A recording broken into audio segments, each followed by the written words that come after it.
I'm back with another short video. Today, I'm going to show you how to change your channel link from this to this, and how to properly set up a subscribers link on your YouTube channel. Go to your channel's YouTube Creator Studio and click on Customization in the left sidebar. Click on Basic Info. Click a handle for your channel. Choose a unique handle for your channel by adding letters and numbers. Click Publish to save your changes. To set up a subscribers link, type the following link into your channel. Link, how to check if it's working. Use a dummy account which is not subscribed to you. Use a dummy account that is not subscribed to your channel to test the link. Wow!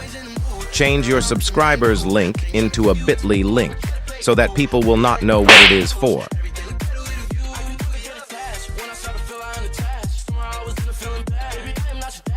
Now you have a bit.ly link of your channel subscription that you can paste anywhere you like. Oh my God! Wow!